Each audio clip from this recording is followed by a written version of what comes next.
ನಮಸ್ತೆ ಎಲ್ಲರಿಗೂ welcome back to my channel ವೇಕಂಟ್ ಆರೋಸಿತ್ ನಿಖಿತಾ. ಇದು ಜನರಲ್ ಕಲೆಕ್ಟಿವ್ ಮತ್ತು ಟೈಮ್ಲೆಸ್ ರೀಡಿಂಗ್. ನಿಮ್ಗೆ ಏನು ರೆಸನೇಟ್ ಆಗ್ತೈತಿ ಅದನ್ನಷ್ಟೇ ತೊಗೊಳ್ರಿ. ಎಲ್ಲನೂ ಫೋರ್ಸಿಬಲಿ ನಿಮ್ಮ ಮೇಲೆ ಇಂಪೋಸ್ ಮಾಡ್ಕೊಬೇಡ್ರಿ. ಓಪನ್ ಮೈಂಡಿಂದ ರೀಡಿಂಗ್ಸ್ ನೋಡ್ರಿ. ಸೊ ಎಲ್ಲರೂ ಇದು ವರ್ಷದ ಕೊನೆಯ ತಿಂಗಳೊಳಗೆ ನಿಮ್ಮನ್ನು ನೀವು ಹೊಸ ವರ್ಷಕ್ಕೆ ರೆಡಿ ಮಾಡ್ಕೊತಿದ್ದೀರಿ. Mentally, emotionally, physically. ನೀವು ಬೌಂಡ್ರೀಸ್ ಹಾಕೊಳೋದು ಕಲಿತದಿರಿ. ಸ್ಟ್ರಾಂಗ್ ಆಗ್ತದಿರಿ. ನೋ ಅನ್ನೋದು ಹೇಳೋದು ಕಲಿತದಿರಿ. ಎಲ್ಲಿ ಎಷ್ಟು ನಮ್ಮನ್ನು ನಾವು ತೊಡಗಿಸ್ಕೋಬೇಕು ಅಂದರೆ ನಮ್ಮನ್ನು ನಾವು ಗಿವಿಂಗ್ ಎನರ್ಜಿ ಒಳಗೆ ಎಷ್ಟು ಇರಬೇಕು, ಎಲ್ಲಿ ನಾವು ಸ್ಟಾಪ್ ಮಾಡಬೇಕು ಅನ್ನೋದನ್ನು ಕಲಿತದಿರಿ. ಓಕೆ. ಸೊ ಯಾರು ಫಸ್ಟ್ ಟೈಮ್ ನನ್ನ ವಿಡಿಯೋಸ್ ನೋಡ್ತಿದ್ದೀರಿ ಎಲ್ಲರಿಗೂ welcome and thank you. Return ವ್ಯೂವರ್ಸಿಗೆ ಸಬ್ಸ್ಕ್ರೈಬ್ ಮಾಡಿದವರಿಗೆ ಎಲ್ಲರಿಗೂ ತುಂಬ ಹೃದಯದ ಧನ್ಯವಾದಗಳು. ನಿಮ್ಮದು ಲವ್ ಮತ್ತು ಸಪೋರ್ಟ್ ಯಾವಾಗಲೂ ಹಿಂಗೆ ಇರಲಿ. ಸೊ ಇವತ್ತಿನ ರೀಡಿಂಗ್ ಸ್ಟಾರ್ಟ್ ಮಾಡೋಣ. ನಿಮ್ಮ ಮತ್ತು ನಿಮ್ಮ ವ್ಯಕ್ತಿಯ ಎನರ್ಜಿ ನೆಕ್ಸ್ಟ್ 24 ಅವರ್ಸ್ ಹೆಂಗಿರ್ತದೆ ಅಂತ ನೋಡೋಣ ಅಂತ. ನೆಕ್ಸ್ಟ್ 24 ಅವರ್ಸ್ ನಿಮ್ಮ ಯಾವತ್ತು ದಿನ ನೋಡ್ತೀರಿ ಅವತ್ತಿಂದ 24 ಅವರ್ಸ್. ನೀವು ಯಾವ ಟೈಮಿಂಗ್ ನೋಡ್ತೀರಿ ಅಲ್ಲಿಂದ 24 ಅವರ್ಸ್ ಹಿಡಿದ್ಬಿಡ್ರಿ. ಸೊ ಮನಸ್ಸೊಳಗೆ ಏನಾದರೂ ಕ್ವಶನ್ಸ್ ಇದ್ದರೆ ನಿಮಗೆ ಇದು ನನಗೆ ಈ ವ್ಯಕ್ತಿ ನನಗೆ ಹಿಂಗೆ ಆಗ್ಬೋದಾ, ಎಸ್ ಆರ್ ನೋ ಅಂತ ನಿಮ್ಗೆ ಏನಾದರೂ ಕ್ವಶನ್ಸ್ ಬೇಕಾಗಿದ್ದರೆ, ಟೈಮಿಂಗ್ ಬೇಕಾಗಿತ್ತು ಅಂದ್ರೆ ಕ್ವಶನ್ಸನ್ನು ಮನಸ್ಸೊಳಗೆ ಇಟ್ಕೊಳ್ರಿ. ಸೊ ಇಲ್ಲಿ ಏಂಜಲ್ ಗೈಡೆನ್ಸ್ ವಿತ್ ಆನ್ಸರ್ ಸಿಗುವಂಥದ್ದು ಕಾರ್ಡ್ಸ್ ತೆಗಿತೇನೆ. ಓಕೆ. ಸೊ ಕ್ವಶನ್ಸ್ ಏನಾದರೂ ವಿಡಿಯೋ ಸ್ಟಾರ್ಟ್ ಆಗೋಕ್ಕಿಂತ ಮುಂಚೆ ಅಥವಾ ನೀವು ವಿಡಿಯೋ ನೋಡ್ತಿರ್ತಿರಲ್ಲ, ರೀಡಿಂಗ್ ನೋಡೋದಕ್ಕಿಂತ ಮುಂಚೆ ಪಾಸ್ ಮಾಡಿ ಕ್ವಶನ್ಸ್ ಏನಾದರೂ ಇದ್ದರೆ ಮನಸ್ಸೊಳಗೆ ಹೇಳ್ಕೊಳ್ರಿ. ಓಕೆ. ಸೊ ರೀಡಿಂಗನ್ನು ಸ್ಟಾರ್ಟ್ ಮಾಡೋಣ ಅಂತ. ಸೊ ಯಾವ ವ್ಯಕ್ತಿ ಬಗ್ಗೆ ನಿಮ್ಗೆ ಎನರ್ಜೀಸ್ ಬೇಕು, ಅವ್ರು ಚೆಕ್ ಮಾಡಬೇಕು ಅಂತೈತಿ, ಆ ವ್ಯಕ್ತಿದ 3 ಸಲ ಹೆಸರು ಹೇಳ್ಕೊಳ್ರಿ. ಫೋಟೋ ಇದ್ದರೆ ನೋಡ್ರಿ, ಇಲ್ಲಾಂದ್ರೆ ಕಣ್ಣು ಮುಚ್ಚಿ ಅವ್ರನ್ನ ವಿಜುವಲೈಸ್ ಮಾಡಿರಿ. ವಿಜುವಲೈಸೇಷನ್ ಅಂದರೆ ಕಲ್ಪನೆ ಮಾಡೋದು.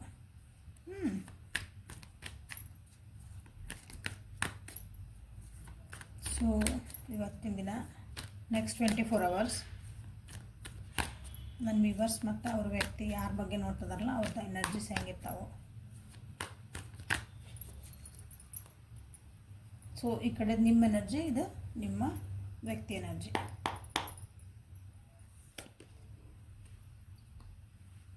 King of swords in reverse,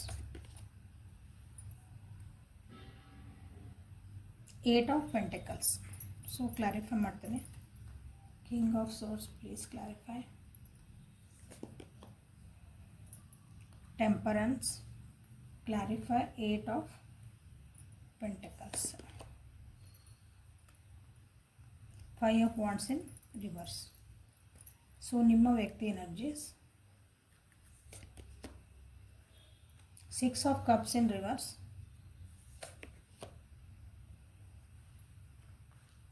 10 of pentacles in reverse.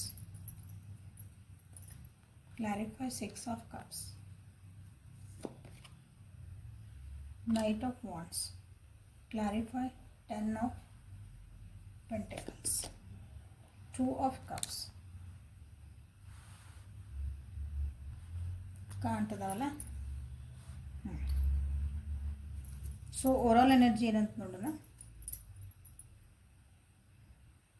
ಏನೋ ಒಂದು ಟೈಮ್ ಬರಲಿ ಅಂತ ಕಾಯ್ತಿರ್ಬೇಕು.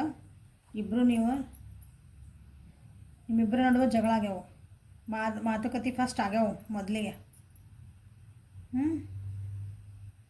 ನಾ ಹೇಳ್ದಂಗೆ ಆಗಬೇಕು ಅಂತ ಏನಾದರೂ ಹಿಂಗೆ ನಡೆದಾವು. ಸೊ ಈಗ ಒಂದು ಸಪ್ರೇಷನ್ ಒಳಗೆ ಇರ್ಬೋದು ಇಲ್ಲಿ ಕೆಲವೊಬ್ರು. ನನಗೆ ಅಂದ್ರೆ ನೀವು ಬರಲಿ ಅಥವಾ ಅವ್ರು ಬರಲಿ ಅಂತ ನೀವು ಕಾಯ್ತಿದ್ದೀರಿ, ಒಬ್ರಿಗೊಬ್ರು ಕಾಯ್ತಿದ್ದೀರಿ. ಒಂದು ಟೈಮ್ ಬರಲಿ, ಮಾತಾಡಿಸ್ಬೇಕು, ಒಂದು ಆ್ಯಕ್ಷನ್ ತೊಗೋಬೇಕು, ಬಟ್ ಟೈಮ್ ಬರಲಿ ಅಂತ ಕಾಯ್ತಿದ್ದೀರಿ ಅಂತ ಎನರ್ಜಿ ಇವತ್ತಿತ್ತು. ಅಂದರೆ ವೇಟಿಂಗ್ ಎನರ್ಜಿ ಐತಿ ಇವತ್ತು ನಿಮ್ಮದು.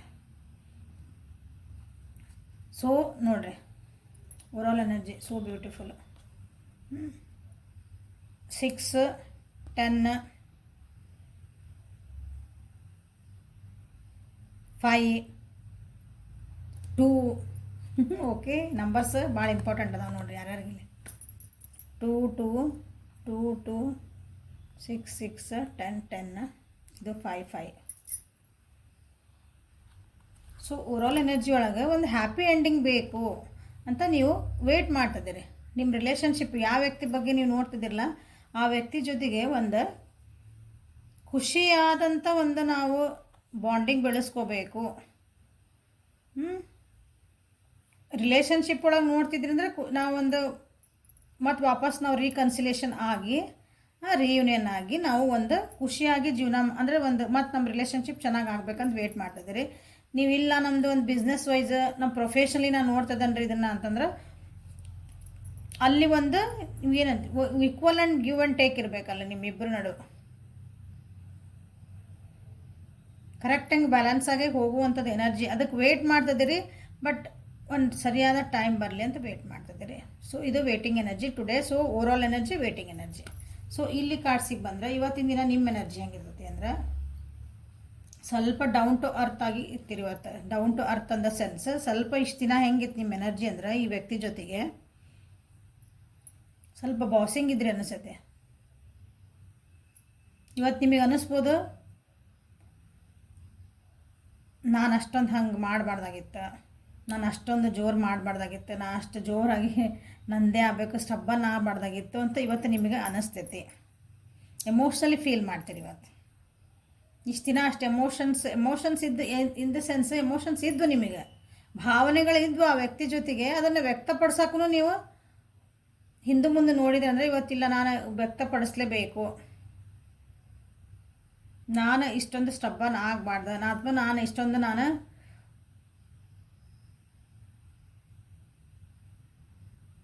ರಿಜಿಡ್ ಆಗಬಾರ್ದು, ಮಣ್ತನ ಆಗಬಾರ್ದು ಅಂತಲೇ ನೀವಿಲ್ಲೇ ಇವತ್ತಿನ ದಿನ ನಿಮ್ದು ಎನರ್ಜಿ ಐತೆ. ಯಾಕಂದ್ರೆ ಮೇಜರ್ ಅರ್ಕನ ಬಂದೈತಿಲ್ಲ. ಏಂಜಲ್ಸ್ ನಿಮ್ಮ ಈ ರಿಲೇಷನ್ಶಿಪ್ಪಿಗೆ ನಿಮ್ಗೆ ಆಶೀರ್ವಾದನೂ ಸಿಗ್ತಾ ಐತಿ. ಸೊ ರೀಕನ್ಸಿಲೇಷನ್ ಮಾಡ್ಕೋಬೇಕಂದ್ರೆ ಮನಸ್ಸು ಬರ್ತಾಯಿತ್ತು ನಿಮ್ದು. ಸೊ ಅದು ಆಗಬೇಕು, ರೀಕನ್ಸಿಲೇಷನ್ ಆಗಬೇಕು ನಿಮ್ಗೆ. ಆ ವ್ಯಕ್ತಿ ಜೊತೆಗೆ ನೀವು ಮಾತಾಡಬೇಕು ಅಂತ ಮನಸ್ಥಿತಿ ನಿಮ್ದು ಇವತ್ತು ಇರೋದ್ರಿಂದ ಇವತ್ತು ನೀವು ಏನು ಮಾಡ್ಬೇಕು ಆದರೆ ನೀವು ಎಫರ್ಟ್ ಹಾಕ್ಬೇಕು. ಅದಕ್ಕೆ ನೀವೇ ಹಾಕ್ಬೇಕು ಎಫರ್ಟ್, ಸ್ವಲ್ಪ ಜಾಸ್ತಿನೇ ಎಫರ್ಟ್ ಹಾಕ್ಬೇಕು. ನಿಮ್ಗೆ ಕೆಲವೊಂದು ಏನೋ ವಿಷಯಗಳನ್ನು ಈ ವ್ಯಕ್ತಿ ಜೊತೆಗೆ ಮಾತಾಡೋದೈತಿ. ಅದಕ್ಕಾಗಿ ನೀವು ಭಾಳ ವಾದ ಮಾಡಿರ ಅನಿಸುತ್ತೆ ಫಸ್ಟಿಗೆ.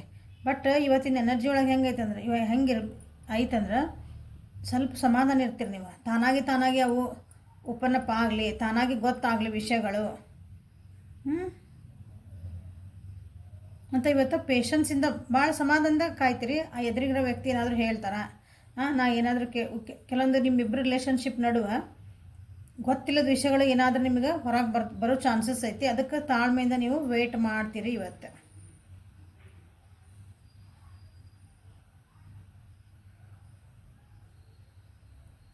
ಸೊ ಇವತ್ತಿನ ದಿನ ನೀವು ಈ ರಿಲೇಷನ್ಶಿಪ್ ಬಗ್ಗೆ ನೀವೇನಾದ್ರೂ ಅಂದರೆ ನೀವು ಸರಿ ಮಾಡ್ಕೋಬೇಕು ಅಂತ ನೀವಾಗಿ ಮುಂದಾಗಿ ಹೋಗುವಂಥ ಚಾನ್ಸಸ್ ಐತಿ. ಸೊ ಎಫರ್ಟ್ ಭಾಳ ಹಾಕಬೇಕಾಗ್ತತಿ. ಈಗ ಮನಸ್ಸು ಶಾಂತಿ ಆಗೈತೆ ನಿಮ್ದು.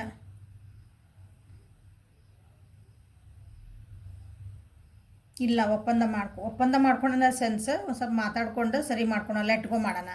ಆಗಿದ್ದಾತಲ್ಲ, ಲೆಟ್ ಗೋ ಅಂದ್ರೇನು ಕ್ಷಮ್ಸನ, ಬಟ್ ಬಿಟ್ಬಿಡೋಣ, ಆ ವಿಷಯಗಳನ್ನು ಬಿಟ್ಬಿಡೋಣ. ಕ್ಷಮಿಸೋದ್ಕಿನ್ನ ಆ ವಿಷಯಗಳು ಬೇಡ, ನಮ್ಮ ರಿಲೇಷನ್ಶಿಪ್ಪಿಗೆ ಬೇಡ. ಒಳ್ಳೇದೇನು ಸಂಗತಿಗಳದಾವೆ ನಮ್ಮ ರಿಲೇಷನ್ಶಿಪ್ ಒಳಗೆ ಅವನ್ನ ಫೋಕಸ್ ಮಾಡೋಣ. ಇವು ಬೇಡಾಗಿದ್ದ ಸಂಗತಿಗಳಿಗೆ ನಾವು ಫೋಕಸ್ ಮಾಡೋದು ಬೇಡ ಅನ್ನೋದು ಇವತ್ತು ನಿಮ್ಮದು ಎನರ್ಜಿ. ಸೊ ಇವತ್ತು ಸಿಟ್ಟು ಬಂತು, ವಾದ ಮಾಡ್ಬೇಕು ಅನ್ಸಿರೋ ಬಿ ಪೇಷನ್ಸ್ ಇರ್ತೀರಿ. ಬಟ್ ಅದ್ರ ಕೆಲವೊಬ್ರಿಗೆ ಹೇಳ್ತದಾನೆ ಇವತ್ತು ಸುಮ್ಮನೆ ಇರ್ಬೇಕು ನೀವು. ಅಂದ್ರೆ ಜಾಸ್ತಿ ಇವತ್ತು ಜಗಳ ಮಾಡೋದು ಮಾಡಿದ್ರೆ ಅಂದ್ರೆ ರಿಲೇಷನ್ಶಿಪ್ ಹಾಳಾಗ್ತದೆ. ಸೊ ನಿಮ್ಮ ವ್ಯಕ್ತಿಯ ಎನರ್ಜಿ ಏನಾಯ್ತಂದ್ರೆ ಇವತ್ತಿನ ದಿನ ನಿಮ್ಮನ್ನು ಬಿಟ್ಟು ಹೋಗಿದ್ರ ಅಂದ್ರೆ ವಾಪಸ್ ಬರ್ಬೇಕಂತೈತೆ. ನಿಮ್ಮ ನೆನಪೊಳಗೆ ಕಾಡ್ತದ ಅವರಿಗೆ, ಅವ್ರಿಗೂ ವಾಪಸ್ ಬರ್ಬೇಕಂತನೇ ಐತಿ. ಅಂದ್ರೆ ನಿಮ್ಮ ಜೊತೆ ಮಾತಾಡಬೇಕು ಅಂತೈತಿ. ಬಟ್ ಅವ್ರ ಮನೆ ಪರಿಸ್ಥಿತಿ, ಮನೆ ಅಂದ್ರೆ ದುಡ್ಡು ಅಂತನ ತೊಗೊಳ್ರಿ. ಇಂಗ್ಲೀಷ್ ಒಳಗಿನ ಮನಿನ, ಕನ್ನಡ ಒಳಗಿನ ಮನಿನ, ಕುಟುಂಬ ಫ್ಯಾಮಿಲಿ ವೈಸ್ ಒಳಗೂ ಕೆಲವೊಂದು ದುಡ್ಡಿನ ಪ್ರಾಬ್ಲಮ್ಸ್ ಅದಾವೆ, ಅವ್ರ ಮನೆಯೊಳಗೆ ಏನೋ ಪ್ರಾಬ್ಲಮ್ಸ್ ಅದಾವೆ, ಈ ಕಡೆ ಬರೋಕೆ ಅವ್ರಿಗೆ ಆಗ್ತಾ ಇಲ್ಲ. ನಿಮ್ಮ ಜೊತೆಗೆ ಮಾತಾಡಬೇಕು. ಸ್ವಲ್ಪ ಅಲ್ಲಿ ಪ್ರಾಬ್ಲಮ್ ಇರೋದ್ರಿಂದ ಅವರು ನಿಮಗೆ ಟೈಮ್ ಕೊಡೋಕೆ ಆಗಲ್ಲ. ಸೊ ಇಲ್ಲಿ ಹಾಗಾಗಿ ನೀವು ಸ್ವಲ್ಪ ಅದಕ್ಕೆ ಎಫರ್ಟ್ ಹಾಕಬೇಕಾಗ್ತತಿ ಆ ವಿಷಯಕ್ಕಾಗಿ. ನೀವಾಗಿನೇ ಮಾತಾಡ್ಸೋದು ಅಥವಾ ನೀವಾಗಿನೇ ಫಸ್ಟ್ ಒಂದು ಸ್ಟೆಪ್ ತೊಗೊಳೋದು ನೀವೇ ಮಾಡಬೇಕಾಗ್ತತಿ. ಬಿಕಾಸ್ ಅವ್ರಿಗೆ ಅಲ್ಲಿ ಅವ್ರ ಪರಿಸ್ಥಿತಿಗಳು ಅಷ್ಟೊಂದು ಸರಿ ಇಲ್ಲ ಅಲ್ಲಿ.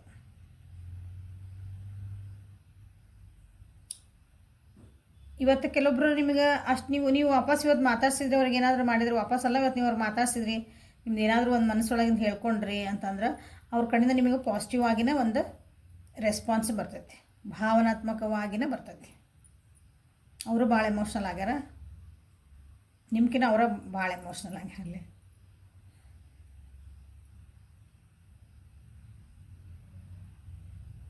ಸೊ ಇವತ್ತಿನ ದಿನ ಹೆಂಗೈತಂದ್ರೆ ಎಫರ್ಟ್ ಹಾಕಿದ್ದಕ್ಕೆ ನಿಮ್ಗೊಂದು ರಿಸಲ್ಟ್ ಬರೋದೈತಿ.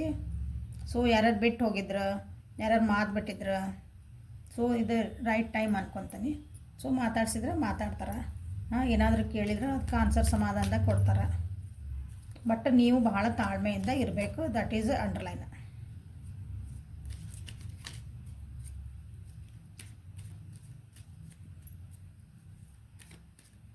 ಸೊ ಇವತ್ತಿನ ದಿನ ನಿಮ್ಗೆ ಏನಾದರೂ ಕ್ವಶನ್ಸ್ ಇದ್ರೆ ಗೈಡೆನ್ಸ್ ಏನು ಬರ್ತೈತಿ, ಟೈಮಿಂಗ್ ಏನು ಬರ್ತೈತಿ, ಎಸ್ ಆರ್ ನೋ ಏನಾದರೂ ಇದ್ರೂ ಕೇಳ್ಕೊಬೋದು ನೀವು.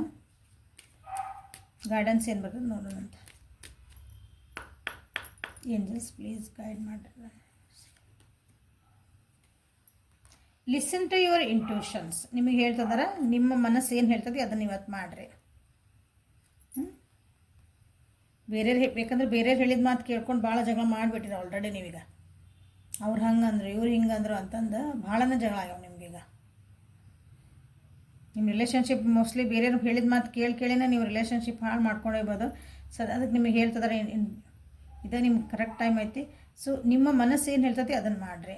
ನಿಮ್ಮ ಮನಸ್ಸು ನಿಮ್ಗೆ ಮಾತಾಡ್ಸ್ಬೇಕಂದ್ರೆ ಇವತ್ತು ಒಂದು ಮೆಸೇಜ್ ಮಾಡ್ಬೋದು, ಕಾಲ್ ಮಾಡ್ಬೋದು, ಒಂದು ಆ್ಯಕ್ಷನ್ ತೊಗೋಬೋದು. ಅಂದ್ರೆ ನೀವು ಇವತ್ತು ಮಾಡಿರಿ ಅಂತ ನಿಮ್ಗೆ ಹೇಳ್ತಿದ್ದಾರೆ. ನಿಮ್ಮ ಮನಸ್ಸಿಗೆ ಅನಿಸಿದ್ದ ಇಲ್ಲ ನನಗೆ ಇವತ್ತು ಅನಿಸಿಲ್ಲ, ಏನಾಗ ನಾನು ಮಾತಾಡೋಂಗಿಲ್ಲ, ನನಗೆ ಮಾತಾಡೋ ಅನಿಸಿಲ್ಲ, ಬಿಟ್ಬಿಡ್ರಿ, ಅಷ್ಟೇ ಮುಗೀತು. ಬಟ್ ಸಮಾಧಾನ ಇರಿ ಅಷ್ಟೆ. ಬಿ ಅಸರ್ಟಿವ್, ಪಾಸಿಟಿವ್ ಆಗಿ ಥಿಂಕ್ ಮಾಡಿರಿ.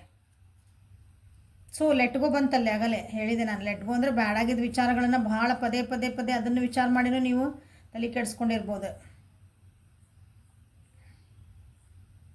ಸೊ ಪಾಸಿಟಿವ್ ಆಗಿ ಥಿಂಕ್ ಮಾಡಿರಿ. ಪಾಸಿಟಿವ್ ಆಗಿ ಥಿಂಕ್ ಮಾಡೋದಂದ್ರೆ ನಿಮ್ಮ ರಿಲೇಷನ್ಶಿಪ್ ಒಳಗೆ ನಿಮಗೆ ಏನು ಒಳ್ಳೇದಾಯ್ತು, ನೀವು ಆ ರಿಲೇಷನ್ಶಿಪ್ ಒಳಗೆ ನಿಮಗೆ ಏನು ಪಾಠ ಕಲಿತ್ರಿ, ಅದನ್ನು ನಿಮ್ಗೆ ಏನು ಒಳ್ಳೇದಾಯ್ತು ಅದನ್ನು ವಿಚಾರ ಮಾಡಿರಿ.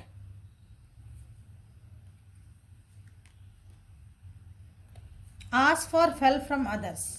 ಓಕೆ, ಈಗ ನಿಮ್ಮ ರೀಕನ್ಸಿಲೇಷನ್ ಆಗಬೇಕು, ನಿಮ್ಮ ಅಥವಾ ರಿಲೇಷನ್ಶಿಪ್ಪಿಗೆ ಪ್ರಾಬ್ಲಮ್ ಐತಿ ಅನ್ನೋರು ಯಾರಾದರೂ ಹೆಲ್ಪ್ ಕೇಳ್ರಿ ಅಂತ ಹೇಳ್ತಿದ್ದಾರೆ. ನಿಮಗೆ ಹೆಲ್ಪ್ ಮಾಡುವಂಥ ವ್ಯಕ್ತಿ ಇವ್ರು ನಿಮ್ಮಿಬ್ಬರಿಗೂ ಗೊತ್ತಿರೋರು, ಬೇರೆಯವ್ರನ್ನ ಯಾರಾದ್ರೂ ಹೆಲ್ಪ್ ತೊಗೊಳ್ರಿ, ಫ್ಯಾಮಿಲಿ ಹೆಲ್ಪ್ ತೊಗೊಳ್ರಿ, ಫ್ರೆಂಡ್ಸ್ ಹೆಲ್ಪ್ ತೊಗೊಳ್ರಿ. ಇಷ್ಟು ದಿನ ನಾವು ಸರಿ ಮಾಡ್ಕೊಳೋಣ ಅಂತ ಯಾರಾದ್ರೂ ನೋಡ್ತಿರ್ತೀರಿ, ಭಾಳ ಜನ ಹಂಗೆ ಮಾಡ್ಕೊತೀರಿ. ನಾವು ಸರಿ ಮಾಡ್ಕೊಳೋಣ, ಇನ್ನೊಬ್ರಿಗೆ ಯಾಕೆ ಹೇಳಬೇಕು, ಇನ್ನೊಬ್ರನ್ನ ಯಾಕೆ ಇನ್ವಾಲ್ವ್ ಮಾಡ್ಕೋಬೇಕಿಲ್ಲ ಅಂತಂದು. ಯಾಕಂದ್ರೆ ಇನ್ನೊಬ್ರನ್ನ ಇನ್ವಾಲ್ವ್ ಮಾಡ್ಕೊಂಡಾಗ ನಿಮಗೆಲ್ಲ ಭಾಳ ಕಷ್ಟನಾಗ್ಯಾವ. ಬಟ್ ನಿಮಗೆ ಕಾನ್ಫಿಡೆನ್ಷಿಯಲ್ ಇದ್ದಾರೆ, ನಿಮಗೆ ಹೆಲ್ಪ್ ಮಾಡ್ತಾರಂತ ಗೊತ್ತಿರೋರು ಯಾರು ಇರ್ತಾರಲ್ಲ ಅಂಥವ್ರ ಕಡೆಯಿಂದ ನಿಮ್ಮ ರಿಲೇಷನ್ಶಿಪ್ ಅಥವಾ ಏನಾದರೂ ನಿಮ್ಮದು ಮಾತುಕತೆಗಳಿದ್ವ, ಅವ್ರಿಗೇನೋ ಹೇಳಬೇಕಾಗಿತ್ತು, ನೀವು ಯಾರಾದರೂ ಮುಖಾಂತರ ನೀವು ಹೆಲ್ಪ್ ತೊಗೊಳಕ್ಕೆ ಅಡ್ಡಿ ಇಲ್ಲ ಅಂತ ಹೇಳ್ತಿದ್ದಾರೆ.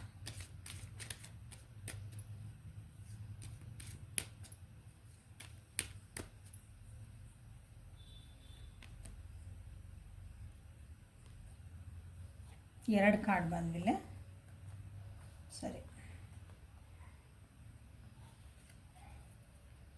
ಅಪೋರ್ಚುನಿಟಿ ಬರ್ತದವು ನಿಮ್ಮ ಜೀವನದಾಗ, ಅಬಂಡೆನ್ಸ್ ಬರ್ತೈತಿ. ಯಾಕಂದ್ರೆ ಇಲ್ಲಿ ನೋಡ್ರಿ ನಿಮ್ಮ ವ್ಯಕ್ತಿ ಜೀವನದಾಗ ಸ್ವಲ್ಪ ಹಣಕಾಸಿನ ತೊಂದರೆ ಐತಿ, ಮನೆ ಒಳಗಿನ ಸಂಬಂಧಗಳಲ್ಲೂ ತೊಂದರೆ ಐತಿ.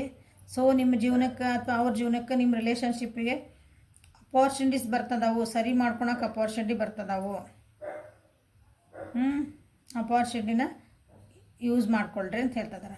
ಕೆಲವೊಬ್ರಿಗೆ ಮಾಡ್ತಾರೆ ನಾಟ್ ದ ರೈಟ್ ಟೈಮ್ ಅಂತಾರೆ. ಯಾಕೆ ನಾಟ್ ದ ರೈಟ್ ಟೈಮ್ ಅಂತಂದ್ರೆ, ನೀವು ನೆಗೆಟಿವ್ ಥಿಂಕ್ ಮಾಡಕತ್ತಿದ್ರಿ ಅಂದ್ರೆ, ಪದೇ ಪದೇ ಹಳೆಯದನ್ನು ಮಾತಾಡ್ತಿದ್ರಿ. ಇಬ್ರು ಹೇಳ್ತಾನೆ, ಇಬ್ರದ್ದು ಎನರ್ಜಿ ಒಳಗೆ ಹೇಳ್ತದೆ ನಿಮ್ಮ ವ್ಯಕ್ತಿನೂ ನೀವು ಮಾತಾಡ್ಸೋಕೆ ಹೋದಾಗ, ಅಥವಾ ನಿಮ್ಮಿಬ್ರು ಈ ಪರ್ಸ್ನಲ್ ಇರ್ಬೋದು, ಪ್ರೊಫೆಷ್ನಲ್ ಇರ್ಬೋದು. ಮತ್ತು ನೀವು ಹಳೆಯ ವಿಷಯಗಳನ್ನ ಕೆದಕಿ ನೀ ಹಂಗೆ ಮಾಡಿದ್ದಿ, ನಾ ಹಂಗೆ ಮಾಡಿದ್ದೆ, ನೀ ಹಿಂಗೆ ಮಾಡಿದ್ದಿ ಅಂದ್ರೆ, ಸೊ ಹಂಗೆ ನೀವು ಸುಧಾರಿಸ್ಕೊಳೋ ಮಟ್ಟ this is not the right time. Okay, ನಾ ಬ್ಯಾಲೆನ್ಸ್ ಆಗೇನಿ, ನಾ ಶಾಂತ ಆಗೇನಿ, ಮನಸ್ಸೊಳಗಿಂದ ನಿಮ್ಮದು ಹೊಯ್ದಾಟಗಳಿರ್ತಾವಲ್ಲ, ಅದೆಲ್ಲ ನಿಮ್ಗೆ ಶಾಂತ ಆಗಿತ್ತು ಅಂದರೆ then it is a right time. ಶಾಂತ ಆಗಿಲ್ಲ ಕೆಲವೊಬ್ಬರಿಗೆ, ಇನ್ನೂ ಅದೇ ಗುಂಗೊಳಗೆ ಅದಿರಿ. ನಾನು ಯಾಕೆ ಹೋಗಿ ಮಾತಾಡಿಸ್ಬೇಕು, ಅವರ ಬಂದು ಮಾತಾಡಿಸ್ಲಿ ನನಗೆ, ಅವ್ರು ಹಂಗಂದ್ರು, ನಿನಗೆ ಹಿಂಗಂದ್ರು. ಸ್ವಲ್ಪ ನಿಮ್ದು ಈಗೋ, ನಿಮ್ಗೆ ಆ ರಿಲೇಷನ್ಶಿಪ್ ಬೇಕು ಅಂತಂದ್ರೆ ನಿಮ್ದು ಈಗೋನ ಸೈಡಿಗೆ ಇಡಬೇಕು. ನಿಮ್ಮ ಅಹಂಕಾರಗಳಿರ್ತಾವಲ್ಲ, ನಾನು ಅನ್ನೋದು ಸ್ವಲ್ಪ ಸೈಡಿಗೆ ಇಟ್ಟು ಹೋದರೆ ಓಕೆ, ಡನ್. ನೀವು ಇನ್ನೂ ಸೈಡಿಗೆ ಎಷ್ಟು ನಿಮ್ಮ ಮನಸ್ಥಿತಿ ಇಲ್ಲ ಅಂದರೆ ದಿಸ್ ಇಸ್ ಅಂತಾರೆ ಇರ್ಬೋದು. ಇಲ್ಲ ಕೆಲವೊಬ್ಬರು ರೀಡಿಂಗ್ ನೋಡ್ರೆ ವಿವರ್ಸ್, ಸೊ ಅವರಿಗಿದೆ ನಾಟ್ ದ ರೈಟ್ ಟೈಮ್ ಅಂತ ಹೇಳ್ತಿದ್ದಾರೆ. ನೀವು ಹೀಲಪ್ ಆಗ್ರಿ, this is a good time. ಮತ್ತೆರಡು ಕಾರ್ಡ್ ಬಂದು okay. Big happy changes are coming. ಹೌದಾ, ನೋಡ್ರಿ, ಬಿಗ್ ಹ್ಯಾಪಿ ಚೇಂಜಸ್. ಇನ್ನು ನೀವೆಲ್ಲ ಚೇಂಜ್ ಆದ ಅಬಂಡೆನ್ಸ್ ಬರ್ತೈತಿ, ಹ್ಯಾಪಿ ಚೇಂಜಸ್ ಬರ್ತಾವ. ಚೂಸ್ ಅ ನ್ಯೂ ಡೈರೆಕ್ಷನ್ ಅಂತ ಹೇಳ್ತಿದ್ದಾರೆ ನಿಮ್ಗೆ. ಚೂಸ್ ಅ ನ್ಯೂ ಡೈರೆಕ್ಷನ್ ಅಂತ ಯಾಕಂತ ಹೇಳ್ತಿದ್ದಾರೆ ಅಂದ್ರೆ, ನಿಮ್ಮ ರಿಲೇಷನ್ಶಿಪ್ಪನ್ನು ಸರಿ ಮಾಡ್ಕೋಬೇಕು. ಇವತ್ತು ಎನರ್ಜೀಸ್ ನಾವು ಹಿಂಗೆ ಮಾಡ್ಕೊಂಡಿದ್ವಿ, ನಮ್ಮ ಎನರ್ಜಿ ಕರೆಕ್ಟ್ ಆಗಿರ್ಬೇಕಂದ್ರೆ ಹೊಸ ರೀತಿಗಳನ್ನು ನೀವು ಕ್ರಿಯೇಟ್ ಮಾಡಬೇಕಲ್ಲಿ. ನೀನು ರಿಲೇಷನ್ಶಿಪ್ ಅಂದರೆ ಹೆಂಗಂದ್ರೆ, ಅದನ್ನು ನಾವು ಚೆನ್ನಾಗಿರ್ಬೇಕಂದ್ರೆ ಅದಕ್ಕೆ ದಿನಾನು ನಾವು ಒಂದು ಗಿಡಕ್ಕೆ ನೀರು ಹೆಂಗೆ ಹಾಕ್ತಿಲ್ಲ ಹಂಗೆ ಹಾಕ್ತಿರ್ಬೇಕು. ಇವತ್ತು ಹೌದಾ, ನಮ್ಗೆ ನಮ್ಮ ವ್ಯಕ್ತಿ ಸಿಕ್ಬಿಟ್ರೆ ಇವತ್ತು ನಾವಿನ್ನು ಪರ್ಮನೆಂಟ್ ಇವ್ರು ಎಲ್ಲಿ ಹೋಗಂಗಿಲ್ಲ. ಮದುವೆ ಆಯ್ತು ಎಕ್ಸಾಂಪಲ್, ಈ ಗರ್ಲ್ ಫ್ರೆಂಡ್ ಹುಡುಗ ಒಪ್ಕೊಂಬಿಟ್ಟ, ಹುಡುಗಿ ಒಪ್ಕೊಂಬಿಟ್ಲ, ಮದುವೆ ಆಯ್ತು ನಮ್ದು, ನಾವು ಕಮಿಟ್ಮೆಂಟ್ ಕೊಟ್ಬಿಟ್ವಿ ಅಂದ್ರೆ ಅವ್ರು ಹೆಂಗೆ ಬಂದುಬಿಡ್ತದೆ ಅಂದ್ರೆ ಅವ ಮೆಂಟಾಲಿಟಿ ಮುಗೀತೆ. ಇವರು ನಾನು ಬಿಟ್ಟು ಎಲ್ಲಿ ಹೋಗಂಗಿಲ್ಲ ಇವರು. ಅದು ಪ್ರೀತಿ ಅನ್ನೋ ಹೆಸರೆಲ್ಲ ಬಾಡ ಹೋಗ್ಬಿಡ್ತದೆ ಅದೆಲ್ಲ. ಸೊ ಪ್ರೀತಿ ಅನ್ನೋದು ಅಥವಾ ಒಂದು ಬಾಂಧವ್ಯ ಅನ್ನೋದು ಗಟ್ಟಿ ಆಗ್ಬೇಕಂದ್ರೆ ಅದಕ್ಕೆ ದಿನ ನೀರು ಎರಿತಿರ್ಬೇಕು. ಪ್ರೀತಿ, ವಿಶ್ವಾಸ, ನಂಬಿಕೆ, ರೆಸ್ಪೆಕ್ಟ್, ಟೈಮ್, ಇವೆಲ್ಲ ಅದು ನೀರವು ಆ ರಿಲೇಷನ್ಶಿಪ್ಪಿಗೆ. ಓಕೆ, ಸೊ ನೀವು ಹಂಗೇನು ನೀವು ನಾ ಏನು ಇಷ್ಟು ಹೇಳಿದ್ನಲ್ಲ ಅದ್ರಾಗ ನೀವು ಏನಾರು ಮಾಡ್ತಿಲ್ಲ ಅಂದರೆ ಅವ್ನು ಮಾಡೋಕ್ಕೆ that is a choose your new direction ಅಂತ ಹೇಳ್ತಿರೋದು ನಿಮಗೆ. ನಿಮ್ಮ ರಿಲೇಷನ್ಶಿಪ್ ಸರಿ ಆಗಬೇಕಂದ್ರೆ ಆ್ಯಕ್ಷನ್ಸ್ ತೊಗೊರಿ ಅಂತಲೇ ಹೇಳ್ತಿದ್ದಾರೆ ಬಾಟಮ್ ಆಫ್ ದ ಡೆಕ್. ಇಲ್ಲೇ ಟೈಮ್ ಕೊಡ್ತಿದ್ದಿಲ್ಲ ಅಂದರೆ ಟೈಮ್ ಕೊಡ್ರಿ. ಹೌದಾ, ಇಲ್ಲ ನನ್ನ ಕಡೆಯಿಂದ ಸ್ವಲ್ಪ ಪ್ರೀತಿ ಕಮ್ಮಿ ಆಗ್ತೈತಿ, ಆ ಕಡೆ ಇರೋ ವ್ಯಕ್ತಿ ನನಗೆ ಭಾಳ ಚಲೋನ ರೆಸ್ಪಾನ್ಸ್ ಮಾಡ್ತಿದಾರ, ಕೇರ್ ಮಾಡ್ತಿದಾರೆ ಅಂದರೆ ಸೊ ಸ್ಟಾರ್ಟ್ ಡೂಯಿಂಗ್ ದಟ್. ಹಿಂಗೆ ನಿಮ್ಮ ರಿಲೇಷನ್ ಏನು ಕೊಂದು ಕರಿತೆಗಳದಾವ ಅದನ್ನು ಸರಿ ಮಾಡಿಕೊಂಡು ಹೊಸ ಡೈರೆಕ್ಷನ್ ಒಳಗೆ ಹೋಗ್ರಿ ಅಂತ ನಿಮ್ಗೆ ಹೇಳ್ತಿದ್ದಾರೆ. ಅಂದ್ರೆ ಅಷ್ಟೇ ನಿಮ್ಗೆ ಹೌದಿಲ್ಲ ಮೇಡಮ್ ಅವ್ರು, ನಮ್ಗೆ ಬಿಗ್ ಚೇಂಜಸ್ ಬಂದವು, ಅಬಂಡೆನ್ಸ್ ಬರ್ತಾ ಐತಿ, ಇಲ್ಲಿ ಅಪಾರ್ಚುನಿಟಿ ಬರ್ತಾ ಐತಿ, ಅಪಾರ್ಚುನಿಟಿ ಎಲ್ಲ ಬರ್ತಾ ಇದಾವೆ. ಹೌದಾ ಅಂತ ಅಂದ್ಕೊಳ್ಳಿ ಹಂಗೆ ಕೈ ಕಟ್ಕೊಂಡು ಕುಂದ್ರದಲ್ಲ, ಅದ್ರ ತಕ್ಕಂಗೆ ನೀವು ಚೇಂಜ್ ಆಗಬೇಕು ಅಂತಲೇ ಬಂದಾವಿಲ್ಲ. ಸೊ ಅದ್ರ ಕಡೆನೂ ಲಕ್ಷ್ಯ ಕೊಡ್ರಿ. ಇವತ್ತಿನ ಎನರ್ಜಿಸ್ನೂ ಅಡ್ಡಿ ಇಲ್ಲ. ನೀವು ಬ್ಯಾಲೆನ್ಸ್ಡ್ ಅದಿರಿ, ಅವ್ರೂ ರೆಡಿ ಅದಾರ, ಮಾತಾಡಕತ್ತೆ ಇದು ಕಮಿಟ್ಮೆಂಟಿಗಲ್ಲ. ಸೊ ನೀವೊಂದು ಮತ್ತೆ ರೀಸ್ಟಾರ್ಟ್ ಮಾಡ್ಬೋದಿಲ್ಲ. ಸೊ ರೀಸ್ಟಾರ್ಟ್ ಮತ್ತು ವಿತ್ ನ್ಯೂ ಡೈರೆಕ್ಷನ್ನ. ಸೊ ನ್ಯೂ ಡೈರೆಕ್ಷನ್ ತೊಗೊಳ್ರಿ, ನಿಮ್ಮನ್ನು ನೀವು ಚೇಂಜ್ ಮಾಡ್ಕೊಳ್ರಿ. So happy changes, happy ending ಆಗ್ತೈತಿ ನಿಮ್ಮ ರಿಲೇಷನ್ಶಿಪ್ ಒಳಗೆ ಅಂತ ಹೇಳ್ಕೊತ ಈ ರೀಡಿಂಗ್ ಮುಗಿಸೋಣ ಅಂತ. ಓಕೆ, ಹೆಲ್ಪ್ಫುಲ್ ಆತ ಅನ್ಕೊತ ಲೈಕ್ ಮಾಡಿರಿ, ಶೇರ್ ಮಾಡಿರಿ, ಸಬ್ಸ್ಕ್ರೈಬ್ ಮಾಡಿರಿ, ಕಮೆಂಟ್ಸ್ ಮಾಡಿರಿ. ಇದು ಹೊಸ ಡೆಕ್ ಹೆಂಗೆ ಅನ್ನಿಸ್ತಂತ ಕಮೆಂಟ್ ಮಾಡಿರಿ. ಪರ್ಸ್ನಲ್ ರೀಡಿಂಗಿಗೆ ವಾಟ್ಸಪ್ಪಿಗೆ ಮೆಸೇಜ್ ಮಾಡಿರಿ, ಅಪಾಯಿಂಟ್ಮೆಂಟಿಗೆ ವಾಟ್ಸಪ್ಪಿಗೆ ಮೆಸೇಜ್ ಮಾಡಿರಿ. Okay, thank you, have a great day.